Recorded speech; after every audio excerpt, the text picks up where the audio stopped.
Let's pay homage to the lineage gurus. Homage to the Venerable Monk Liaoming. Homage to Master Sakya Zhengkong. Homage to His Holiness the 16th Karmapa. And homage to Master Dukten Dorshi. Homage to the three jewels of the altar. Homage to the main deity of the group practice tonight, Siddhigarbha Bodhisattva. So, Panchagatsu, Tutan Siddhi, Tutan Kama. All Dhamma masters, Dhamma lecturers, Dhamma teachers, Dhamma instructors, Dhamma tutors, temple and center directors, and all disciples present here and over the internet. Good evening, everyone. How do you do?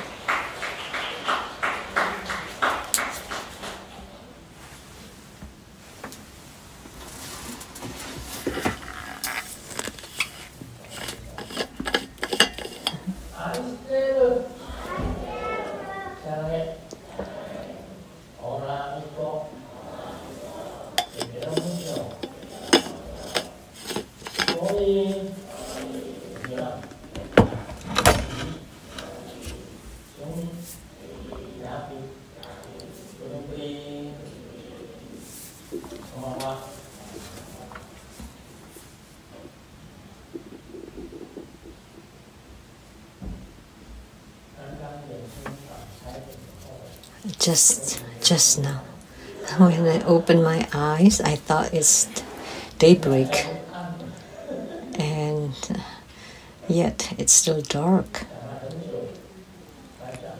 It took me a long time before it came to me that we were practicing Siddhigarbha Bodhisattva.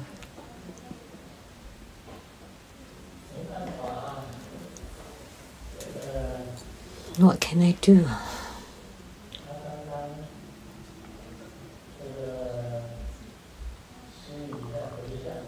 When the MC was doing merit dedication, and so Grandmaster is highly energetic, how can I be fully or highly energetic? Now the Dharma seat is the bed. So in the ancient time, they call it the bed seat. What is it for? For sleeping.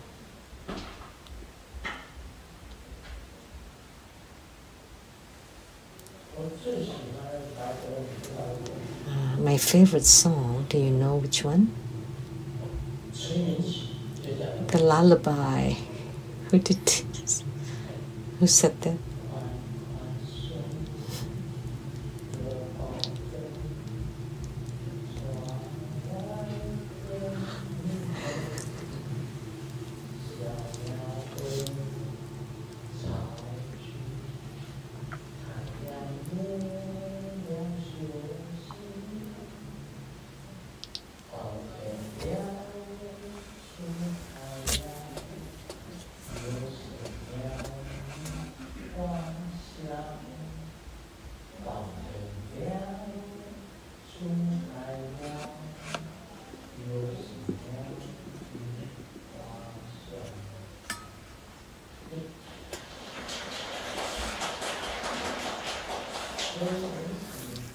Lullaby.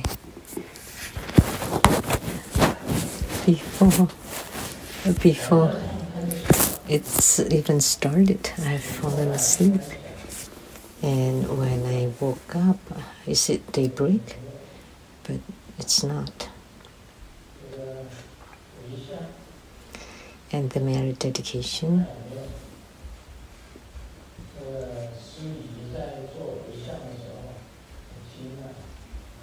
when the MC was performing the meditation,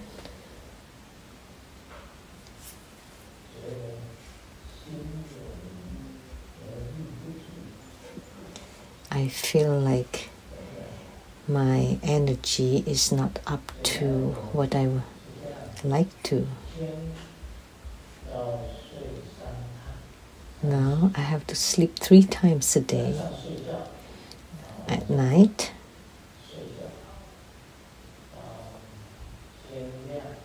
to dawn, and Simo always wake me up before I get up. And around noon, I have to take a break.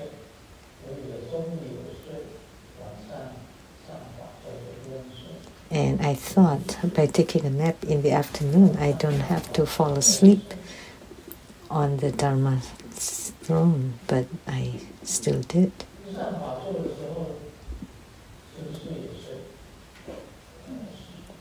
So, do I also fall asleep? Also, when I do my Dharma practice, the Buddhas and Bodhisattvas always wake me up. But today it's the MC.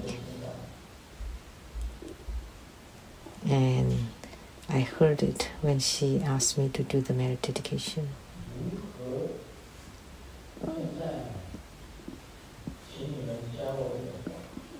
So please teach me a Dharma practice so that I don't fall asleep on this Dharma seat.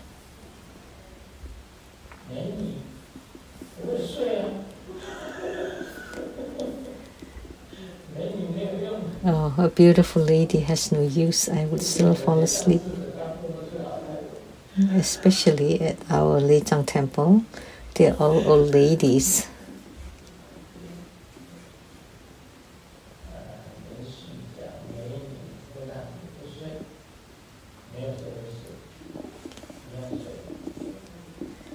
And she said, having a beautiful lady would keep me awake, but no, that's not the case. Even if the beautiful lady is sleeping next to me, I would fall asleep. She may not, but I do.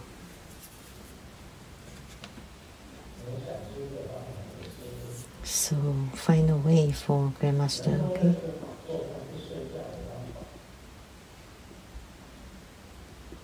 Is there a way so that I don't fall asleep on this Dharma throne? But at the Rainbow Temple, I never fall asleep because I just woke up from my nap then. Because at the Rainbow Temple, it's at 3, right? So we had lunch till 2, and then I got upstairs and brushed my teeth, washed my face, and took a little nap. And then I wouldn't fall asleep.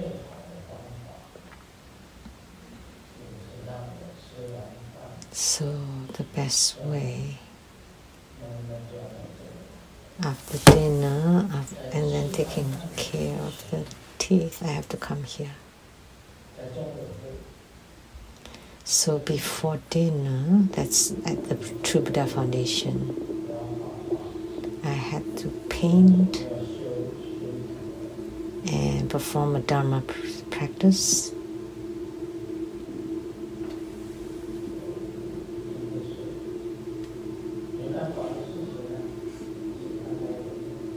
So sorry about that. Please forgive me.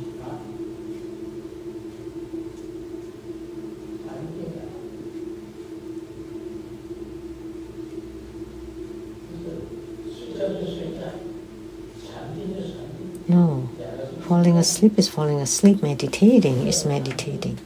2 different things. Meditation is, it's almost sleeping but not sleeping, and almost awake but not awake. That's meditation. And what is sleeping?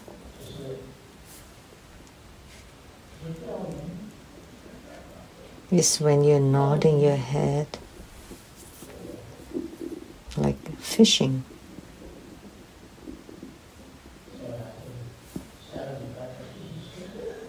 So I'll fall asleep again next week then. You know, the Bodhisattva is the netherworld. So the netherworld is dark. Then of course you'll fall asleep. Even if you're not the savior of the netherworld, I still fall asleep.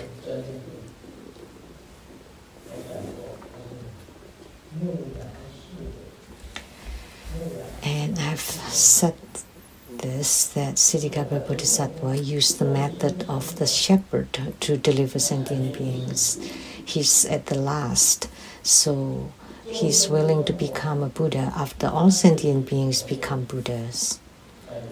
If sentient beings have not become a Buddha, then he would forever be in the netherworld, in hells, delivering and salvaging sentient beings.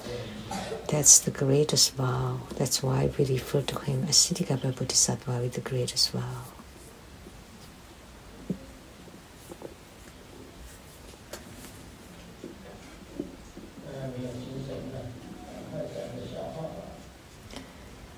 I almost lost my... So let me share a joke.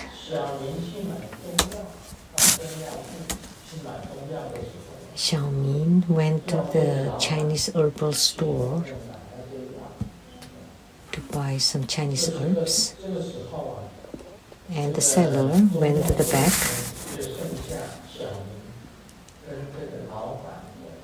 so at the store there's only Xiaomin and the parrot of the boss. So Xiaomin was looking at the parrot, and the parrot was looking at Xiaomin for about 1 minute.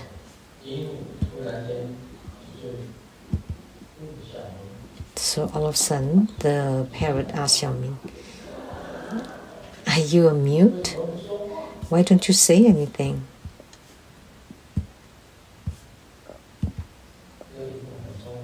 So the parrot was very smart. And Xiaomin told me, "I can't speak." And the parrot said, "I know how to speak too." And Xiaomin said, "I know how to sing." And the parrot said, "I know how to sing too." And Xiaomin all of a sudden thought, "I know how to fly." And the parrot said, "That's a bull."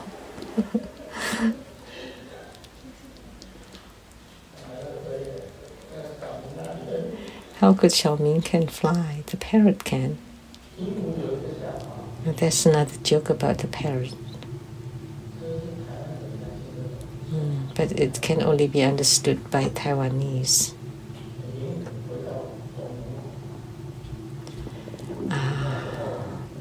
Yeah, Ing U is the Chinese homophone. Yeah. The security guard asked the parrot, which in Chinese is called Ing U, "Why are you coming here to the presidential house? I'm looking for my younger brother." "Who's your younger brother?" And the Ing U said, "That's Ing Jiu," which is Ing Jiu, the name of the president. It's a rhyme, right? Yeah, but this is only in Chinese words. Ing U is number 5 and Ing Jiu is number 9. That's President Ma Ying-jeou.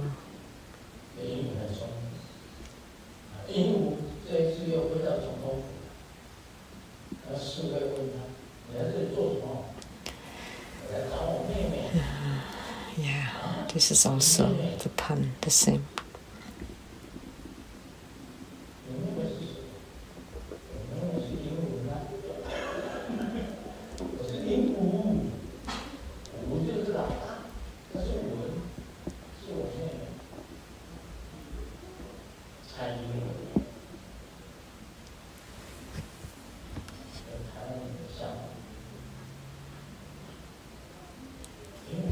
That's a Taiwanese joke. There are many jokes about the parrots. I will talk about it later, if there's time.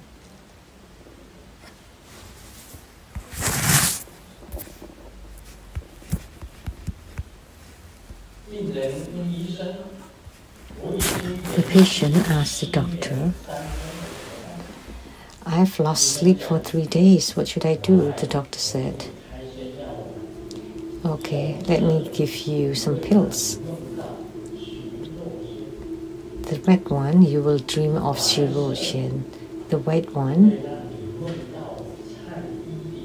will let you dream of Cai Yiling. And the pink one, you will dream of Lin Zilin." These are all celebrities. And the patient asked, "How about if taking them all?" And the doctor said, "Sure. Then you can meet Deng Li Jun, Teresa Teng, who had passed away."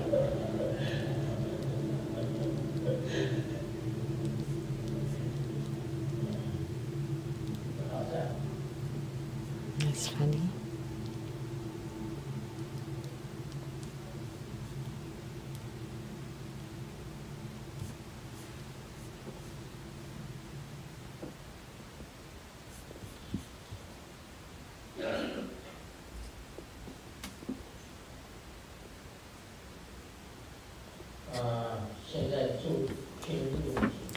Now, on the main subject, Q&A, homage to the lineage Guru. This earthquake in Taiwan severely damaged my shrine. Some statues have broken their heads off or their bodies broken in half. So Grandmaster, please advise how to handle these damaged statues. Wow, so many questions.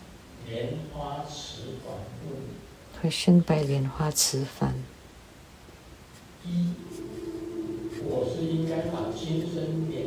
Should I attempt to repair the statues by reattaching them? If it's not possible, how should these damaged statues be handled? And during this period, should formal incense offerings be made to invite the deities with damaged statues to reside in the realm of emptiness? And Grandmaster's photo or image and the frame large image of Guan Yin Bodhisattva fell off the wall. Must we wait for a complete day before rehanging them? Because Grandmaster's Dharma image is at the center of my shrine. If it's not hung first, the other statues cannot be returned to their places.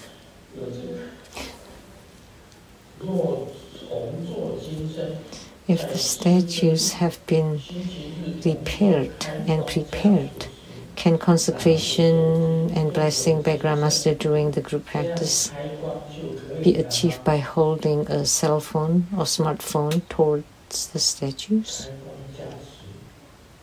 Consecration and blessing on Sunday? Saturday?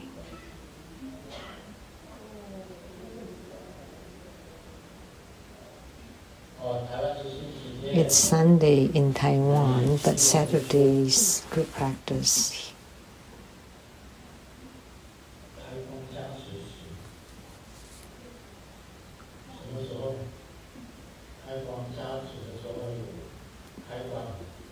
Is there consecration?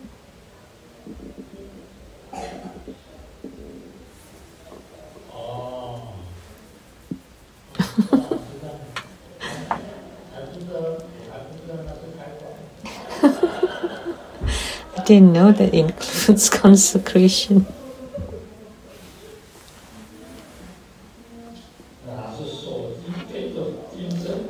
Take the smartphone toward the statues.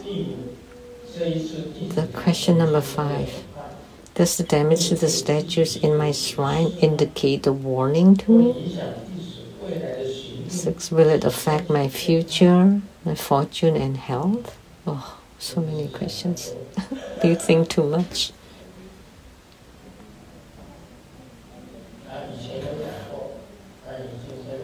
I have talked about this in the past, how to handle the statues.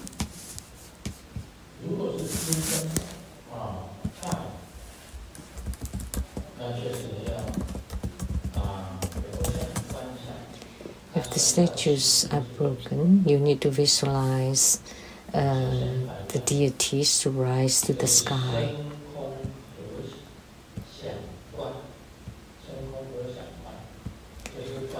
So that is the visualization of returning to emptiness. I cannot say, take an example of Siddhigarbha Bodhisattva, maybe anyone. So anyone that's broken, then you can ask that deity to return to their original place.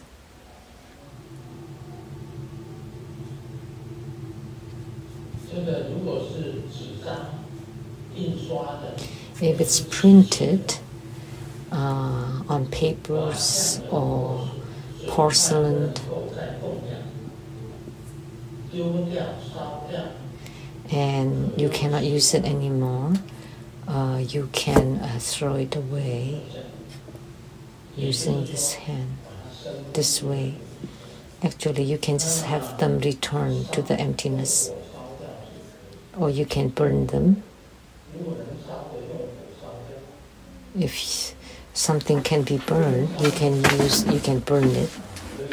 If they cannot be burned, you can bury it.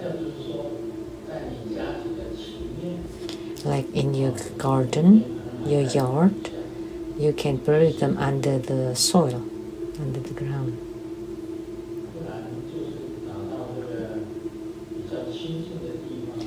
Or you bring them to clean places and bury them. Or you can burn them.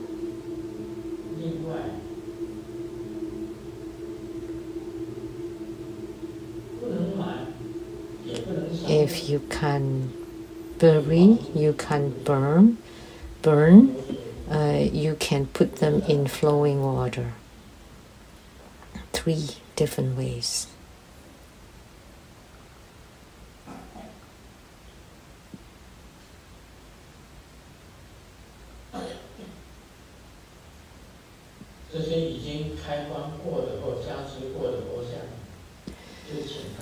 So the statues that have been consecrated, you can ask them one by one to rise to the sky and return to their original place.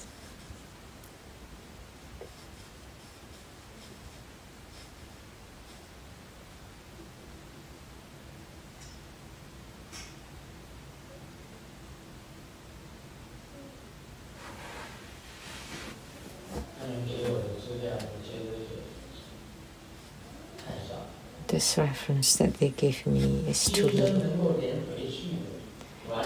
So statues that can be repaired completely so that they return to their original shape, which I have one, and I call it the true treasure Golden Mother. And that statue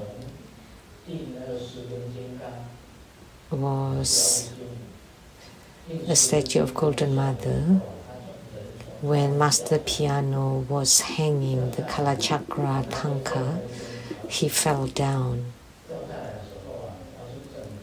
and he broke the statue of Golden Mother to become tiny pieces. So Master Piano which is Master Piano and Sakura.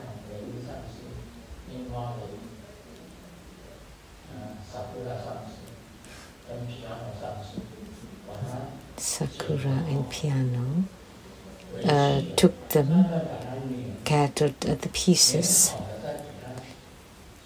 and glued them back together, and then they use all kinds of jewels, red, blue, yellow, so they're all adorned. So the statue is adorned with all sorts of gems, not just except the face. and that was in details. And then they brought him back now at the living room, and I called a true treasure, Golden Mother. I just woke up, so I said the wrong words. So who did it that could repair it so well? It's piano. Oh, so you're very meticulous. It was in small pieces, and now you can't barely tell the whole statue as if it's whole, all covered with the treasure. So thank you. They're all gems.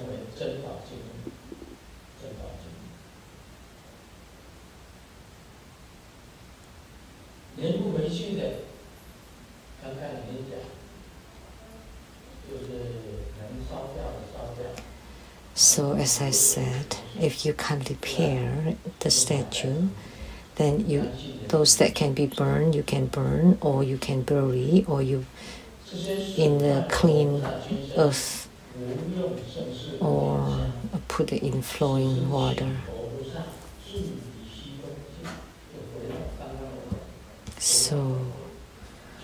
So you just invite them to return to the void or to the sky, to their original place.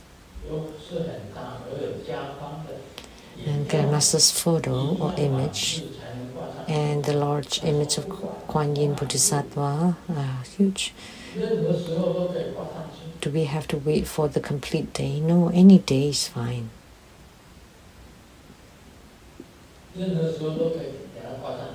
Yeah, you can hang them back on any day. And then you either lit an incense or you don't need to.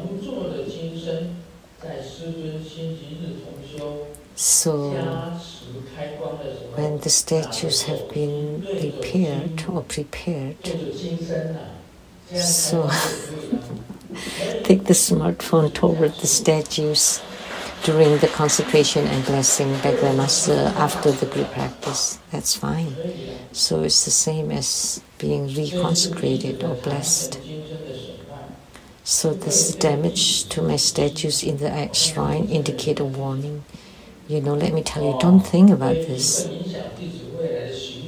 And will it affect my future, fortune and health? No, that's because of an earthquake. And it's not just for you, it's for the whole Taiwan. The earthquake was not specifically just for you. So please be rest assured. No problem. Everybody's the same.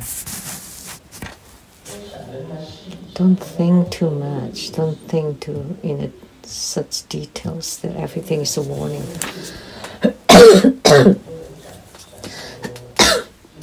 Sometimes people think too much. And you open your front door and you see a dog and you start thinking, oh, is there a problem? It's good that the dog comes, that a dog appears.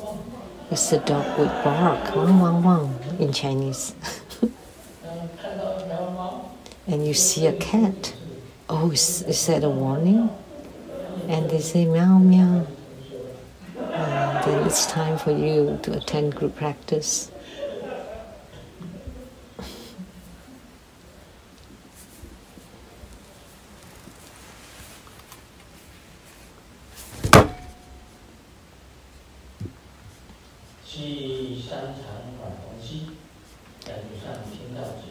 I went to the grocery to buy things. To the mall, and on the street, I heard somebody was arguing. What is the hottest and the coldest place? That's the tropics and the poles. And those people said, no, the hottest one is the crematorium, And the coldest one is the funeral,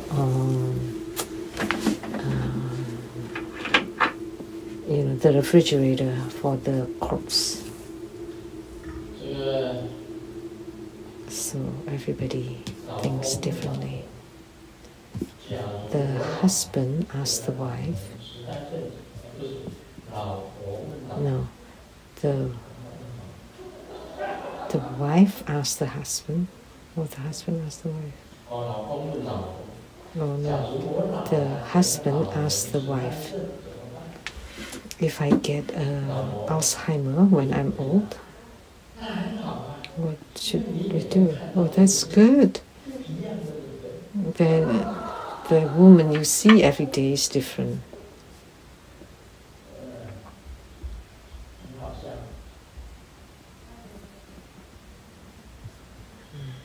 That's really funny.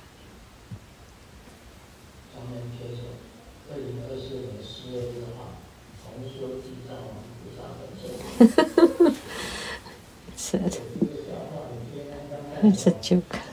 Why did you put a note like that? April 6th, Siddhikarpa Bodhisattva.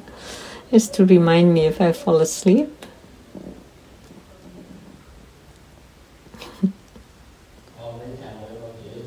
Now we'll talk about Vimalakirti Sutra. It's chapter 8, continuing on.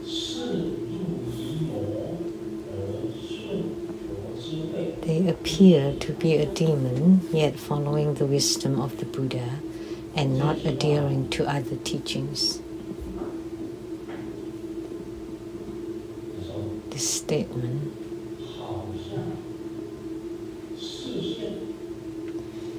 they seem to be, or they appear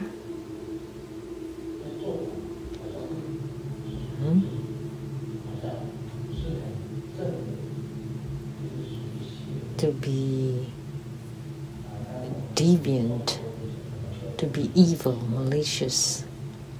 In the past, China has some strange things like talismans and mantras or spells. In the ancient Chinese culture, we already have those.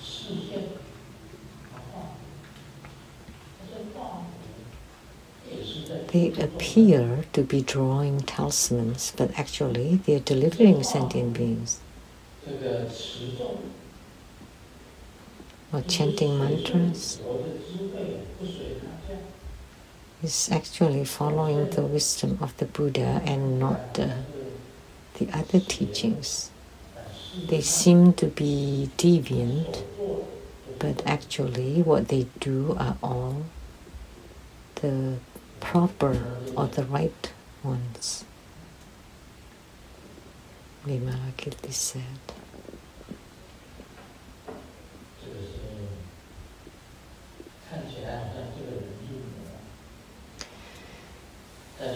Someone seems to be a demon, but actually internally they are endowed with the wisdom of the Buddhas and Bodhisattvas. They are following the Buddhism. They appear to be Sravaka, yet speak unheard of Dharma to sentient beings. They appear to be an arhat or Sravaka of the lesser vehicle, yet they could speak the Dharma of the greater vehicle.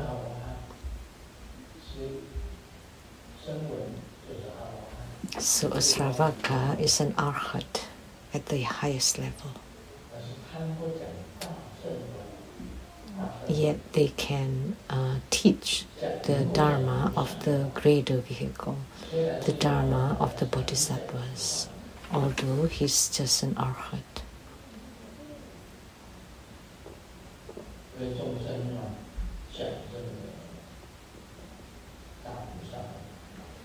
So, to speak the Dharma of the great Bodhisattvas, to speak sentient beings. They appear to be a Pratyeka Buddha, yet accomplish great perfection, great compassion to teach and transform sentient beings. So, Pratika Buddha is a lone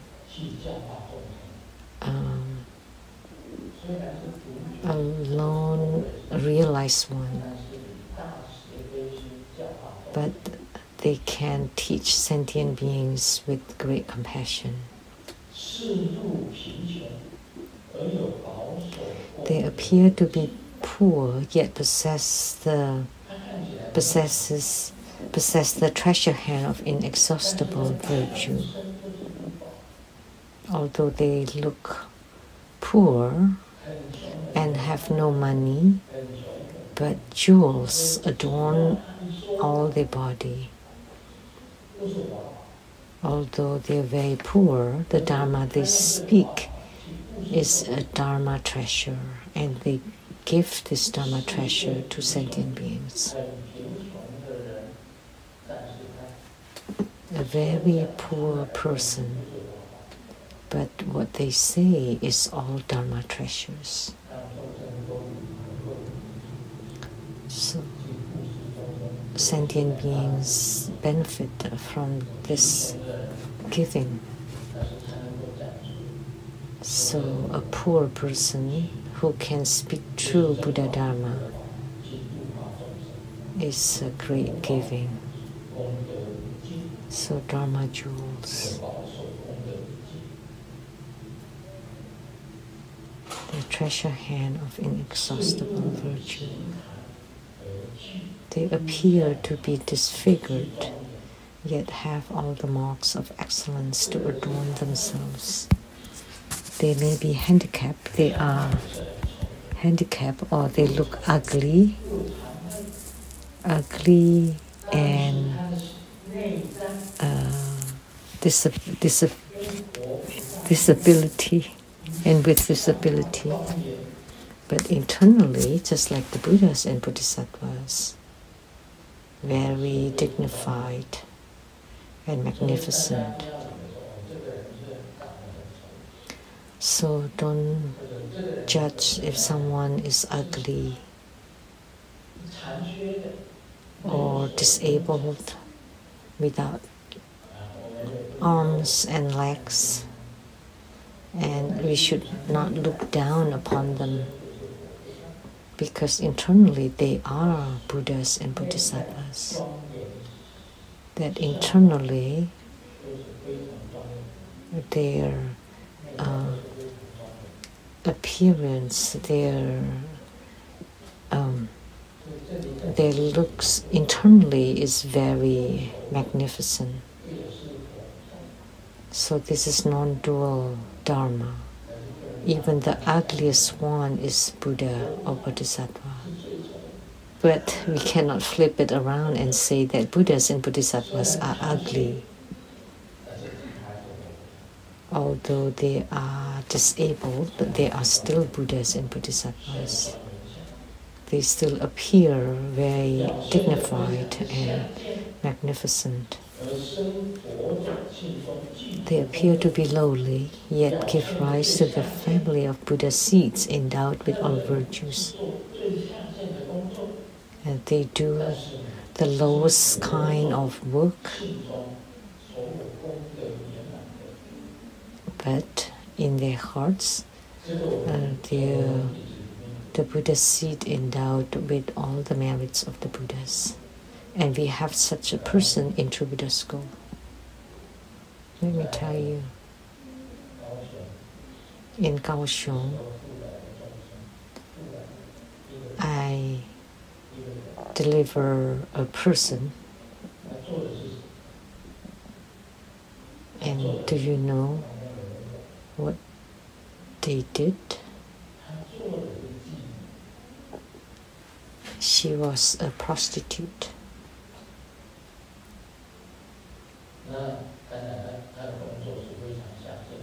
So her work was very lowly, right? The prostitute.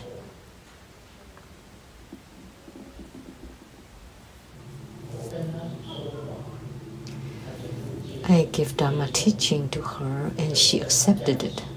And I give her a blessing.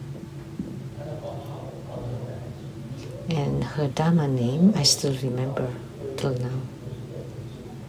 And for the disciples earlier, only have 2 names, 2 words. And I don't know where she's now. Her Dharma name, now she must be very old. She's called Lian Bai. I think she's older than I am. When I delivered her, she was older than I am. So her name, Dharma name was Lian Bai, to signify that she's purified. And I heard that at the brothel, she transformed and delivered all her colleagues to take refuge. So all the other prostitutes also took refuge. So among Grandmaster's disciples, there were quite many prostitutes and also dance companion girls, as you all know. They took refuge. Lian Bai, of course, what she did was very lowly, but in reality, she was a Buddha and a Bodhisattva. Very dignified and incomparably dignified. So they appear to be lowly, yet give rise to the family of Buddha seeds endowed with virtues just like bodhisattvas. She delivered a huge group of prostitutes to let me bless them one by one. So in True Buddha School, there are many prostitutes and also dance schools. And some of them even became nuns, or one dance companion girls who became a nun.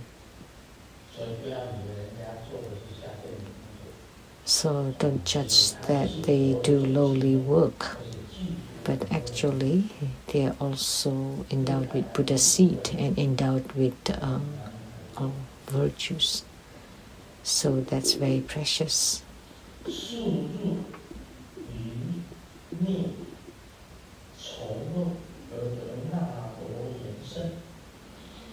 They appear to be weak and ugly, so they look like very sickly.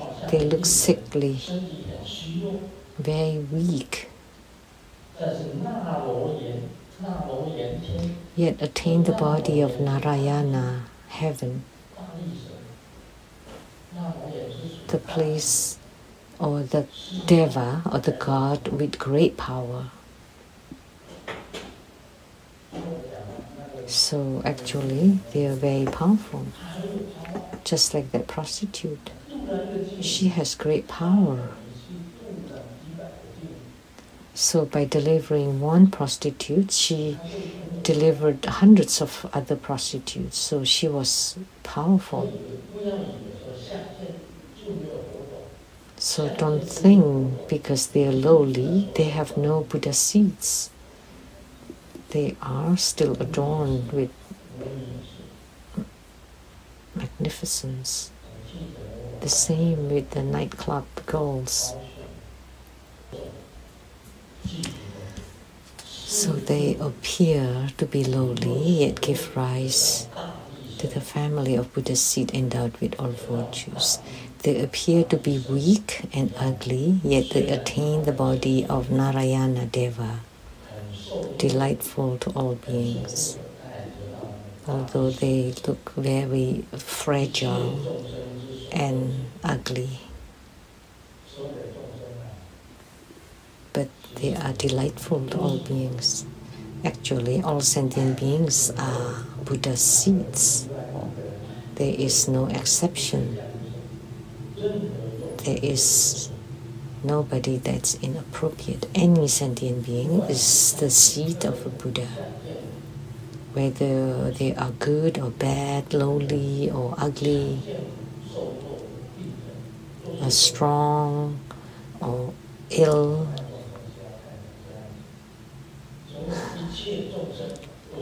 So we should view all sentient beings that they are all Buddha seeds, not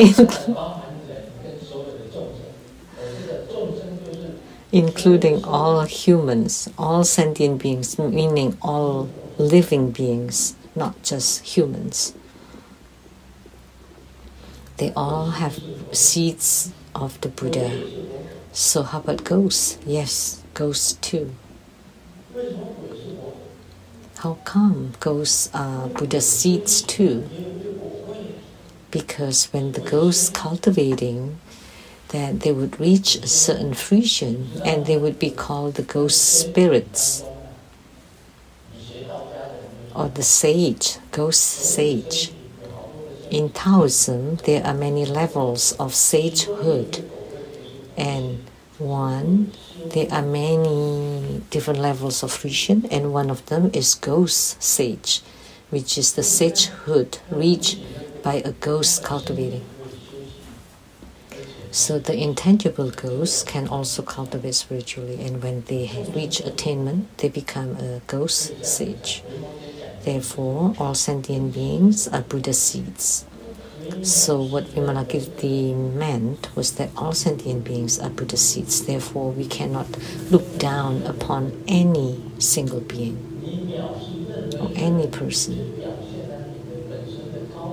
If you look down upon any person, that means you are arrogant, you are proud, you are conceited, because we are equal to everybody. We are all Buddha seeds. So here you can break through friends and foes, or loved ones and despised ones.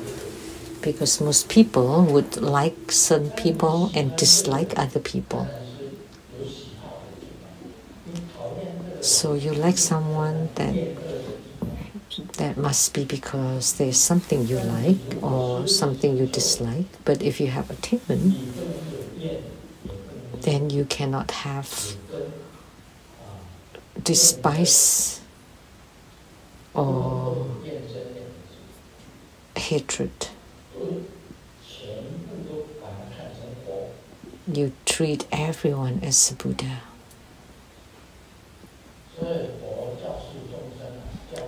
So the Buddha teaches us that all sentient beings older than us should be treated as our parents, and those at the same age as us should be treated as our siblings, and those younger than us should be treated as our children. Yeah, you should think this way. This is the mindset you should have. Sakyamuni Buddha said that sentient beings, the minds, and the Buddhas are exactly the same, no difference at all. And not to mention human beings, even insects you cannot kill. You know, last night I did a bardo deliverance. I bardo deliver the viruses.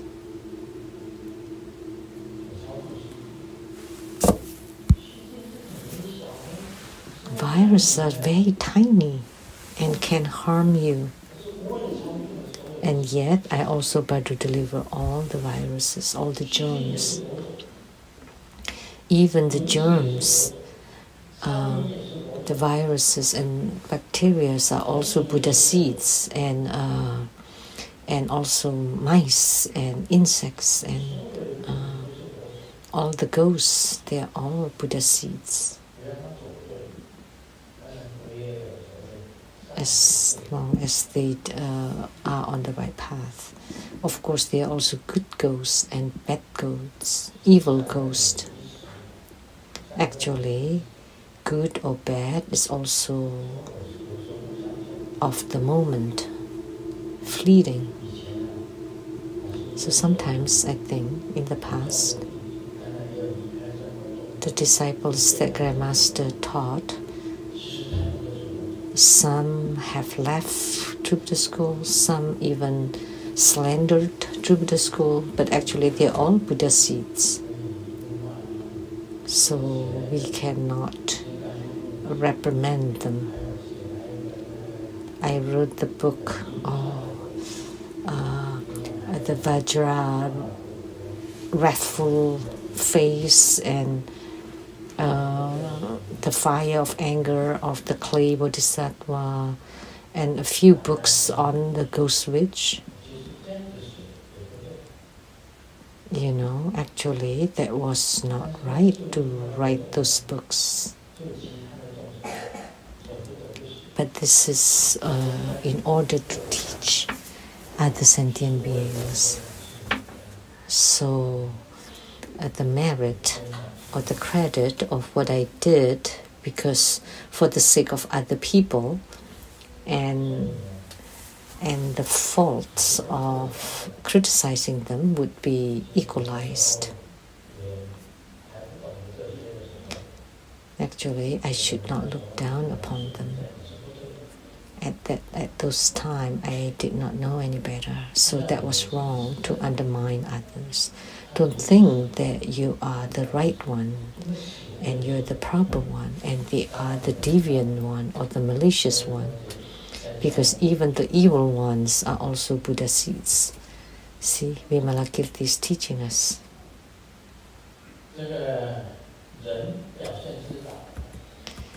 They appear old and ill, like Grandmaster, 80 years old. We often say those elderlies in their 70s to 80s. 70s are considered old, and now I'm 80, it's even older.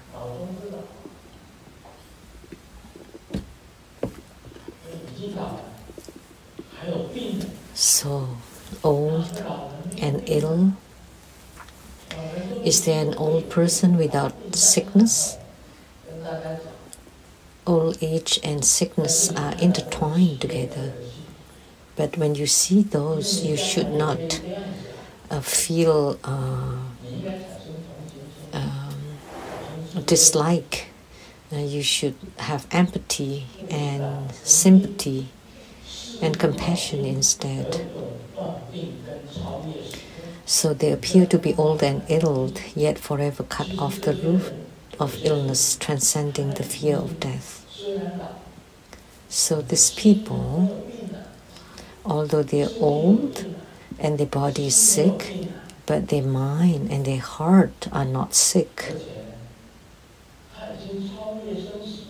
And they have transcended life and death. And the proofs of their spiritual cultivation is unborn, non-arising and non-ceasing, and they can deliver sentient beings.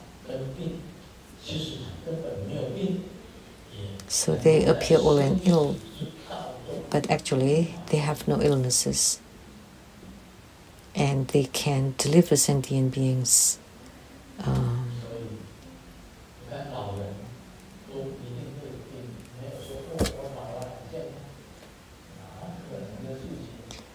So old people are usually intertwined with sickness. It's not possible to be free from illnesses when you're old. I had a good friend doctor called Zhang Yiso, Zhou Yiso. My memory. Yes, Dr. Zhou.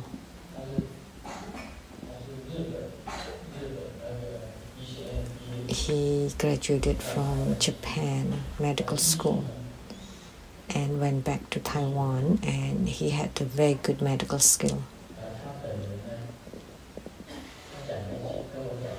And he told me a statement. When a baby is born, there must be some part of their body that's weaker and because of that problem that would make them die. So this Dr. Tze, who's also a PhD, told me that any part of the body that's weak, that would be the cause of their death, because that would be the same organ that would deteriorate first, that would cause them to die. Also related to hereditary. So it's also hereditary. It's science now. So like the diseases of the parents, the children will have the same tendencies. The blood pressure of my parents sometimes are over 200. So my own blood pressure is also high. But good thing I've found good doctors, so I maintain my blood pressure at 130s now.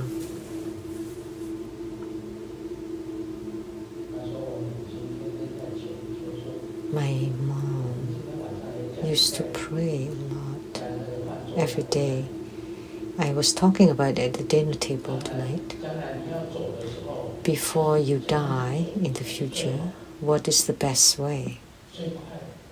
The fastest, that you don't have to be bedridden or at the hospital for a year or two.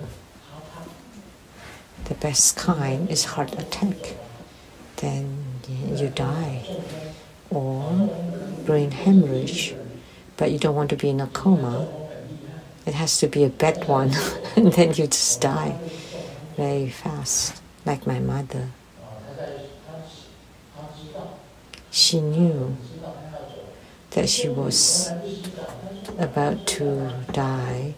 She usually bathed at night, but in the afternoon she showered and washed her hair, and then as soon as she laid down or in a coma and she died, she passed away. That's how my mom was. And she usually always prayed to the Buddhas and Bodhisattvas, when I die, let me die fast, so that I don't stay in the hospital becoming a burden to the children and family. And in Tantric Buddhism, how should we go?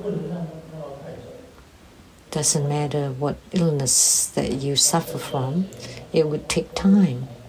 Like say kidney failures, or liver, or digestive system. Like Sakyamuni Buddha was because of dehydration and digestion. But it was also fast for this Buddha. People made a banquet offering, and on the way home, he had food poisoning before even returning to the monastery, and he passed into parinirvana. Was very fast too. That was due to dehydration. And the best kind of dying, and not every day. I mean, you practice opening the poa, and after it's open, you practice once a month. And after you do that practice, when your body is already weak, about to go, and you use your last breath, and you use the life chi that's usually immovable, but you move it, and following the central channel to the apex opening, and then leaving the body.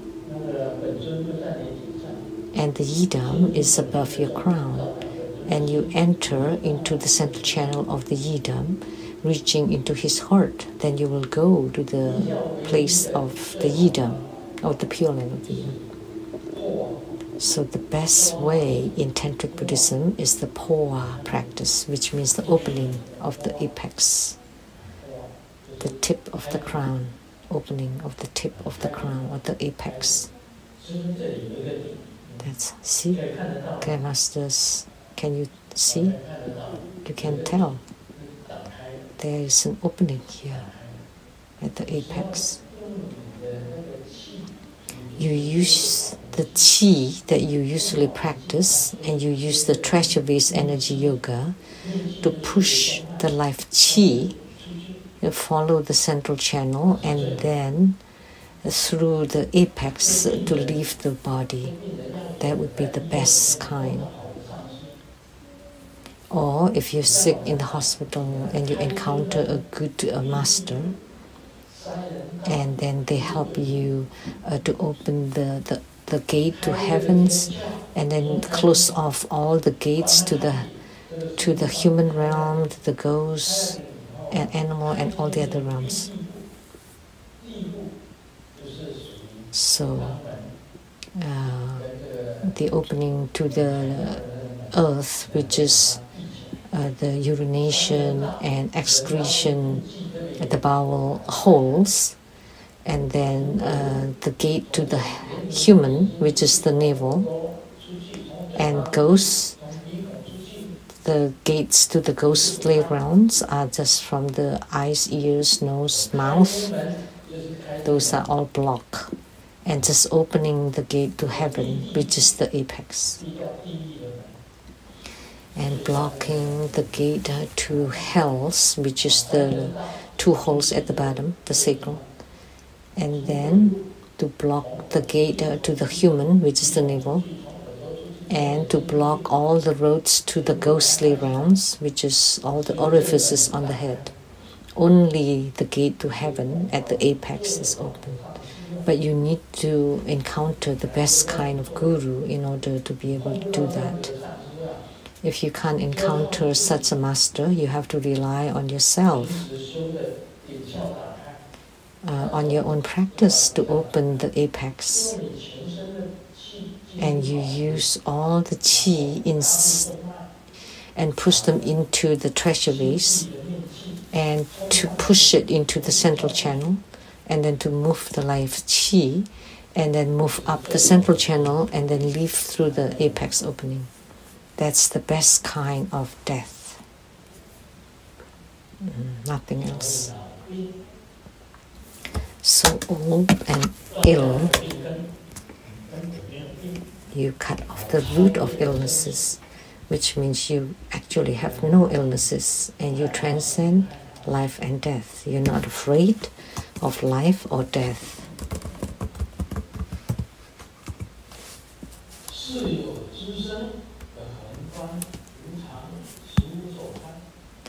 They appear to possess resourceful wealth, yet constantly observe impermanence truly without desire. We can say that Grandmaster has resourceful wealth. I have resources. I drive a Rolls Royce, which is the best kind of cars. And I live, Maserati is also a nice car, nice sport car. The passenger and sport car. It sounds really cool.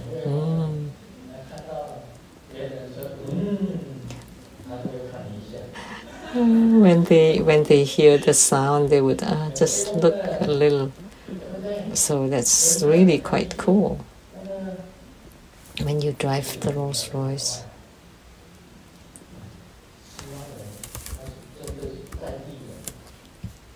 So we are the foreigners actually. And they would stick their thumb out. Rolls Royce. How many Rolls Royces do you see in Seattle? It's been several years. I haven't seen another one. I only see that one.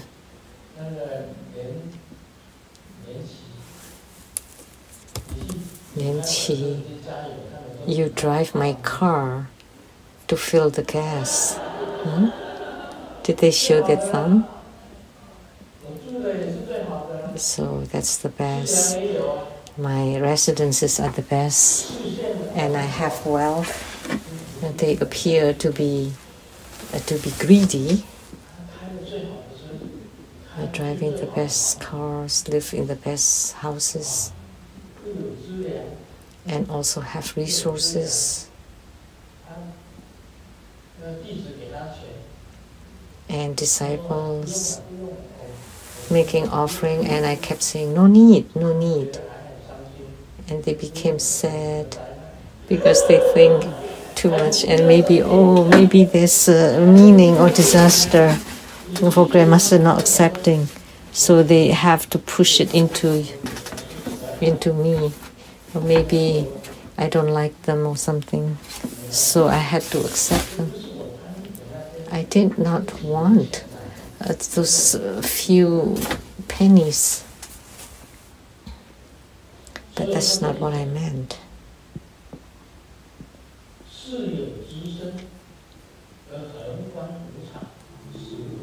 So they appear to possess resourceful wealth, yet constantly observe impermanence truly without desire. I often think that Simu is experiencing impermanence, but Simu has done so much in Tribhuta school. Together, I only do 20%, and Simu does 80%. I only do 20% for Tribhuta school to be running. Is that right? And she did a lot of interpersonal thing, internal administration,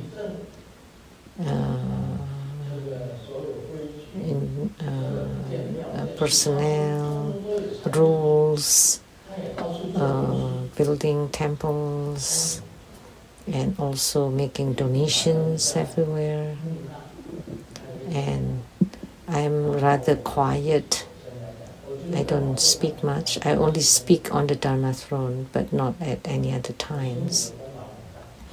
So Simu has done great merit for Tribhuta school. So now she has wealth. We have wealth, but what use? When we got married, we were empty-handed. She was from a very poor family, and all her dowry was one bicycle.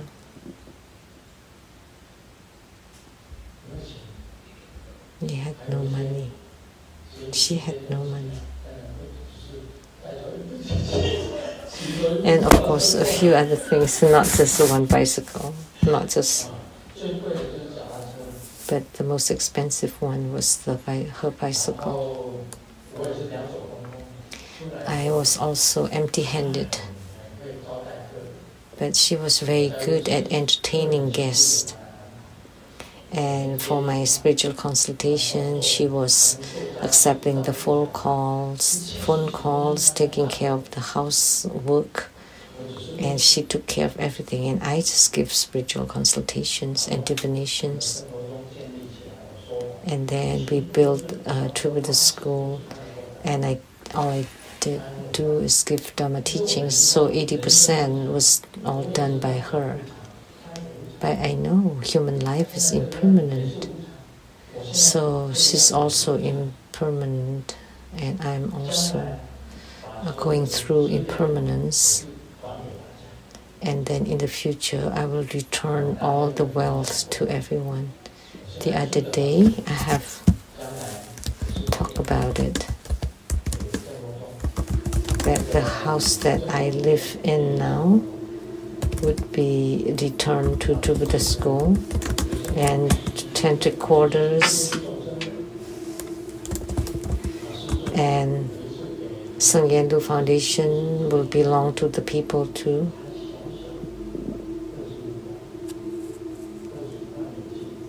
And I donated one time to Sangyendu Foundation. That was 250,000. That was very tiny.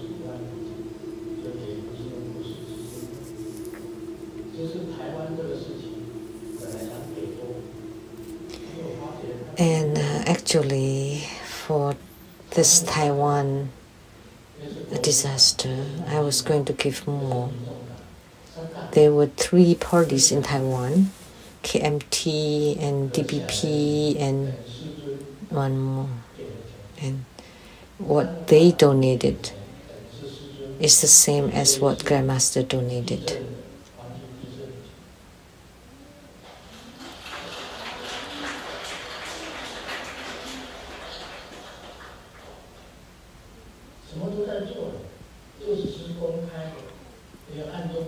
So we do many things, some publicly, some privately.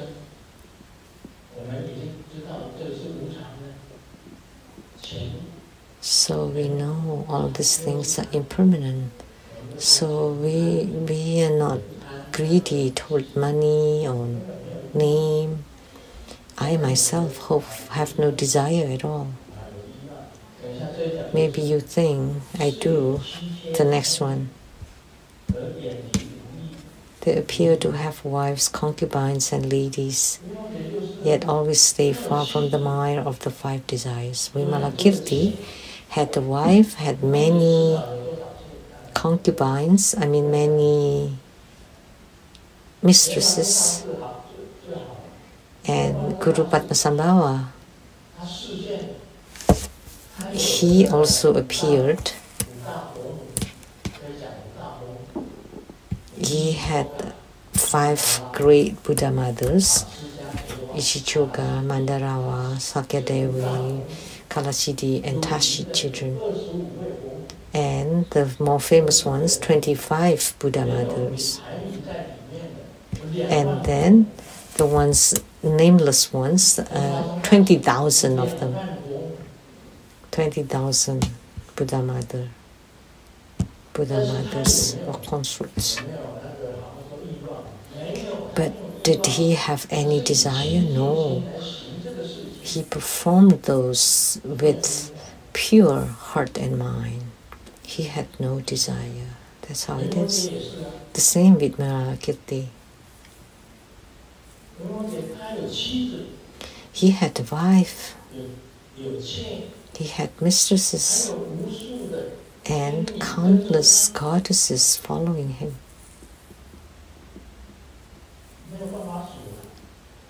They are uncountable.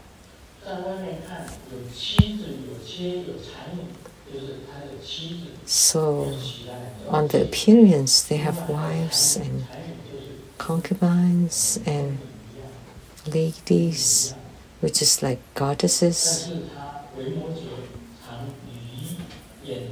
Yet Vimalakirti always stayed far from the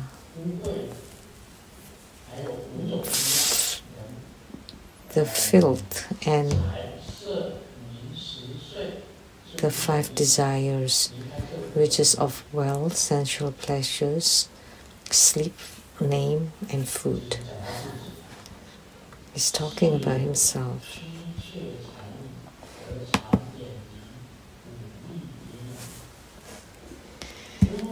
They appear to have wives, concubines, and ladies, yet stay far from the mire of 5 desires. So he had a wife, and he had so many other wives, and so many heavenly goddesses following him. But he had none of the 5 desires. Impermanence, they have no desire for this. No greed. Vimalakirti was extremely wealthy. Vimalakirti was the richest person in that village or town.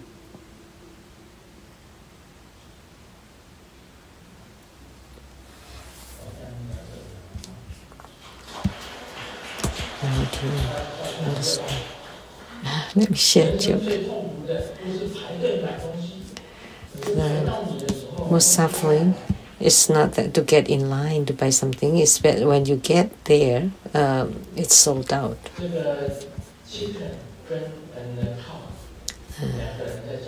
A chicken speaks with the cow. chicken said,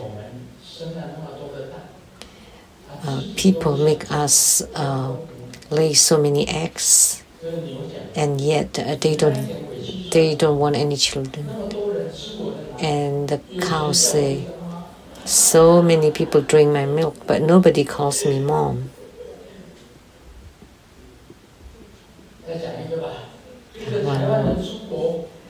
A Taiwanese went overseas, and the custom officer opened the luggage, and there's 7 underwears. Sunday, Monday, Saturday. So the custom officer understood, oh, I see, underwear one day. And then the French only have 5 underwears a day. Only. And how about Saturday and Sunday? They don't wear any underwears. So the custom officer let it go. Because Saturday, Sunday was romantic days, so no need for underwears. And then an African also came, and they have 12 underwears. And I was wondering, what's going on? And the African said, 12 months in a year.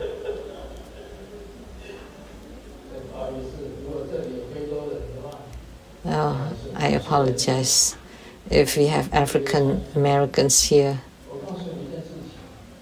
but this is a joke. You know, it's good to be a monk wearing these lama skirts. The Tibetan lamas wear lama skirts, and there's a benefit to the lama skirt. It's very easy to do your things. Second, it's cool. Third, you don't have to wash underwears.